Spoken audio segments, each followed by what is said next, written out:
Have you ever gotten an email from your senator that says, "Let me know what matters to you"? And you go, delete, because you don't know who they are. You've never talked to them. You might not know their name, and you don't know if they're a real person. Well, hey guys, it's Ashley, and today I'm at the Massachusetts State House. And on this episode of Meet Our Neighbors, we're going to meet our senator, James Eldridge. Let's go meet him. Well, I think the biggest thing for me is that when folks are moving into, I live in Wayland. Right, yep. They don't know who are the businesses, who are the grassroots organizations, who's the softball coach, and who's the senator.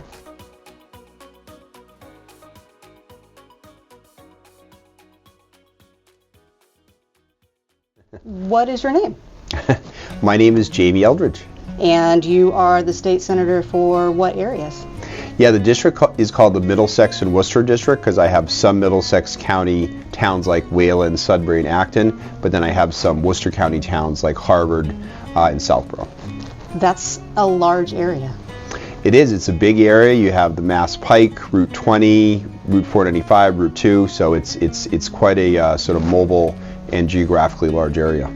So we're in your office. Do you spend most of your time in your car? Because I would imagine to get out and speak with your constituents, you need to have some boots on the ground. You do, yeah. The typical day, especially now post-pandemic, is that I'm in the district on Mondays and Fridays. I have a district office in Marlborough, so I work out of Marlborough. And then Tuesday, Wednesday, Thursday, I'm here at the State House for committee hearings, advocacy days. You know, today was the Mass Nurses Association Advocacy Day, so I was downstairs at the Grand Staircase for that. And then budget meetings because the Senate budget is out. And then I met with some constituents earlier today who are nurses, who are part of the Mass Nurses Association.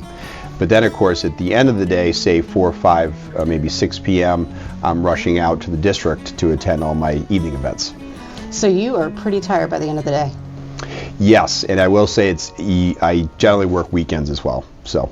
I can understand that. I do too. Yeah, right. Being a realtor, right? Yeah. So, what made you want to get into all this in the first place?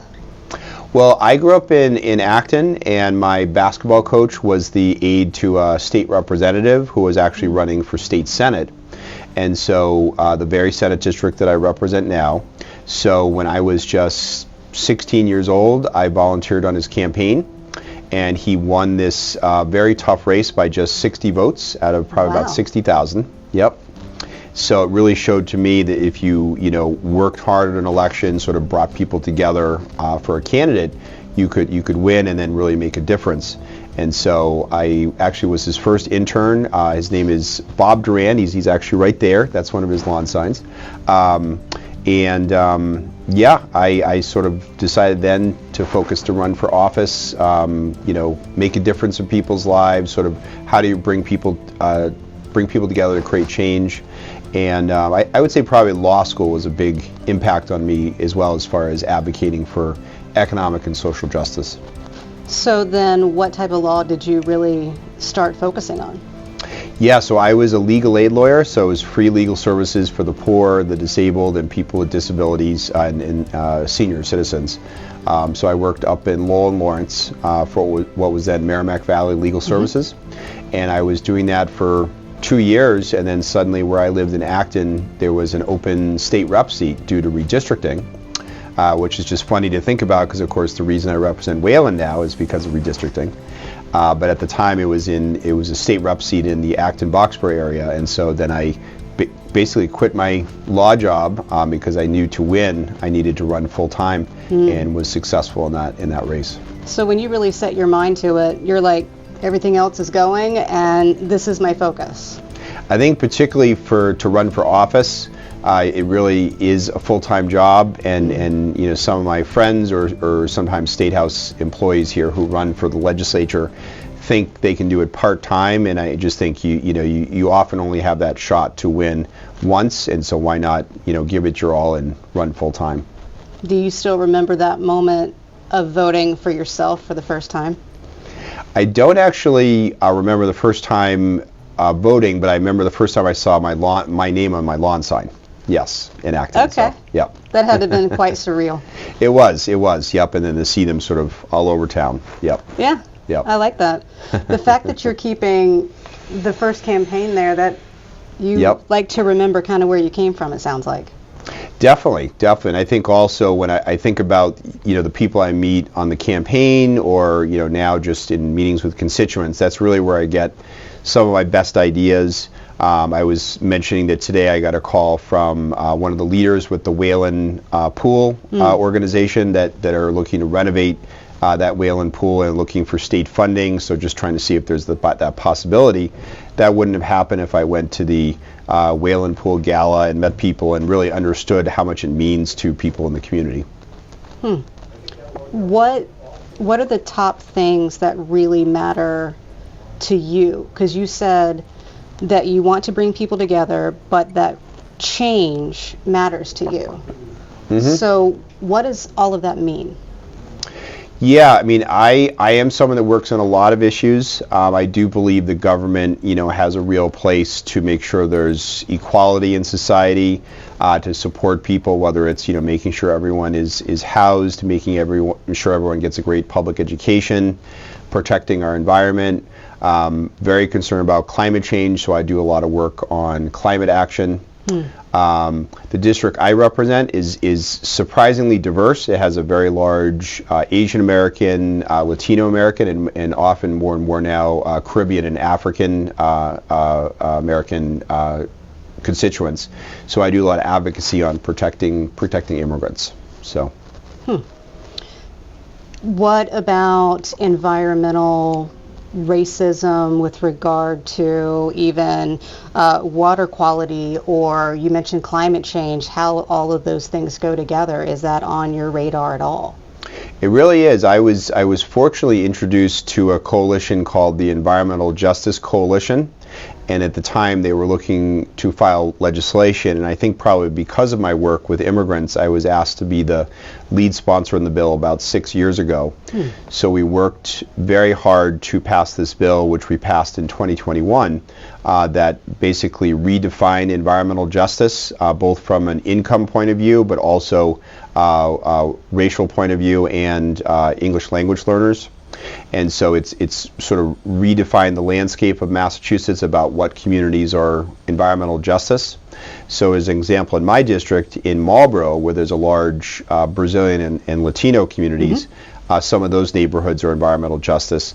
But also in the town of Ayer, which is sort of a white working class town, there are now environmental justice neighborhoods there based on income. And it's allowed them to get additional funding. I'd also make sure that the dirty fossil fuel projects don't happen in environmental justice communities. More, like a Revere, Chelsea, or Springfield. Not really proposed in my district, but in like some of the sort of truly poor cities, as making sure that these projects don't continue to happen in poor cities. One thing that I notice a lot is the low housing inventory, the increasing cost of rentals, and I tell folks, not so jokingly, that people basically have to give half of a kidney to be able to afford even a lease. Is that something that your office is working on, thinking about, and how in the world could that be solved? Yeah, we've been thinking a lot about that in the legislature. Actually, in 2020, we passed what's known as the MBTA Communities Act, which most communities that are in eastern Massachusetts, including Wayland and Sudbury, have to put up a plan to designate a certain area of town for denser housing, basically for ideally apartment buildings.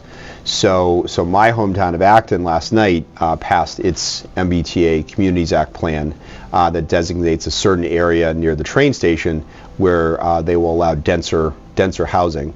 So I do think that's part of the solution, is that if we increase the housing inventory, to your point, then that will lead to more stable rents for people and obviously more places to live.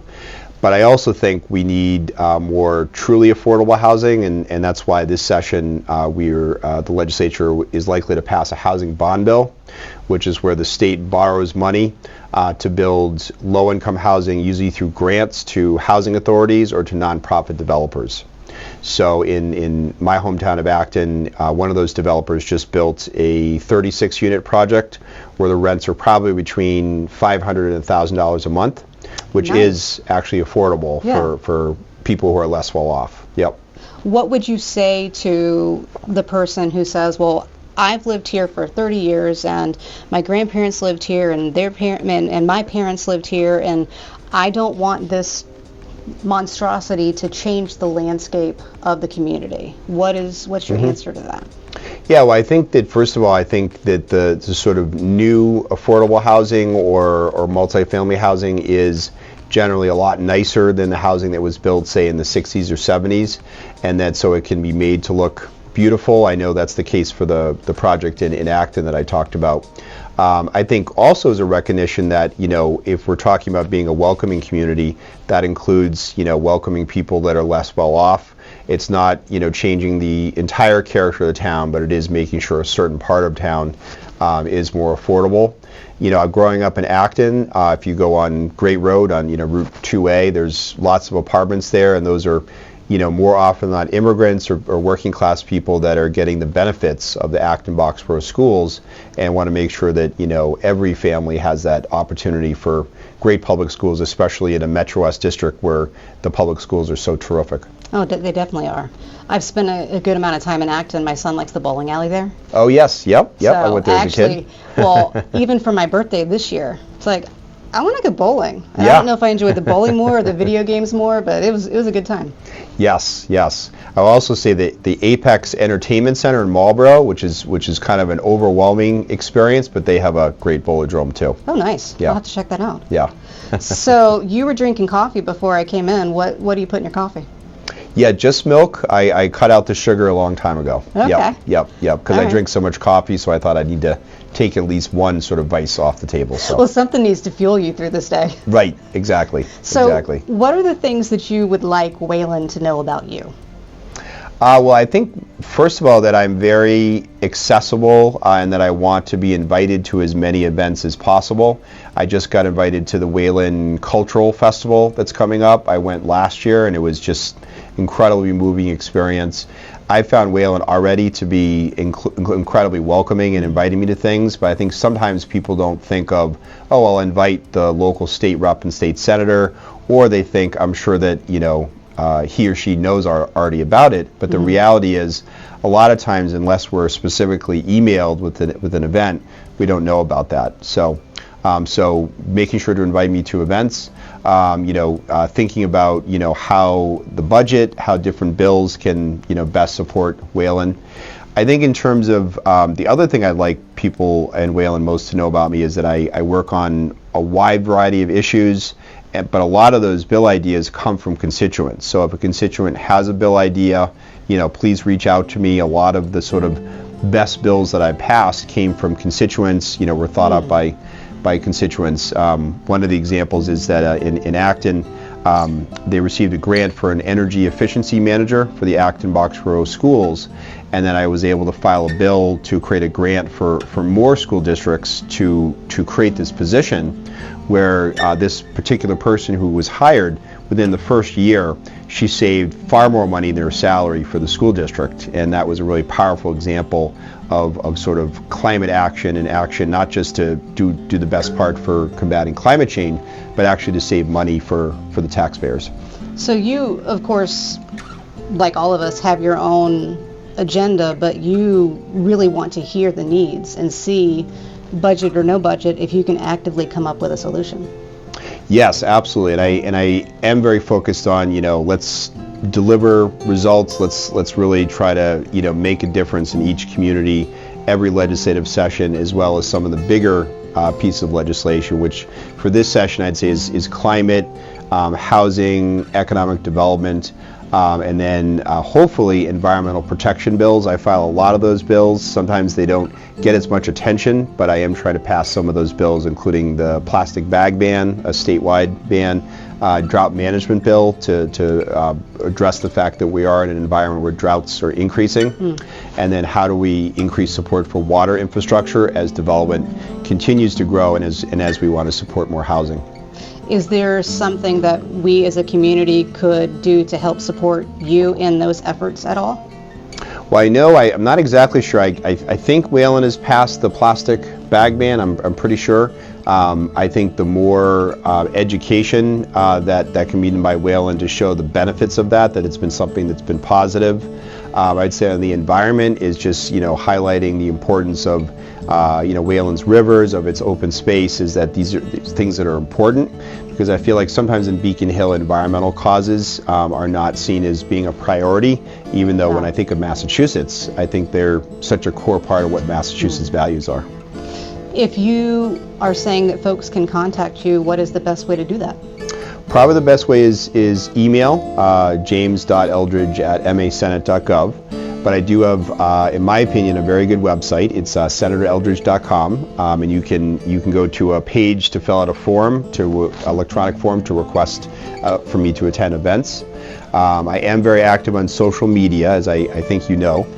So yeah, I Instagram. see what you eat. But that's the thing, though, is you go to restaurants that are within your areas, Right. and you're highlighting them and showing what the food is, and then sometimes showing who's cooking it. It's great. Yeah, and often from that people ask questions about issues, so it's kind of interesting. Yep. I like it. Well, thank you very much for your time. I appreciate it. Yes, thank you, Ashley. Appreciate it. Thanks for coming to the State House. I sent a simple email to the senator to ask if I could chat with him, and I was shocked when he got back with me. And after meeting with him, I'm not so shocked. He immediately recognized me. He knew what town I lived in, and he was naming things from all of the towns around. He cares, and he knows Wayland and all of the surrounding areas. I think the most important thing I learned is that he wants to know what matters to us. He wasn't taking credit for the ideas that came from us. He was giving us that platform. If you have something that you want to talk to your senator about, give him a call, send him an email, because I think he might actually pick up the phone. Who do you think that we should meet next? Don't forget to subscribe, like, and share my channel.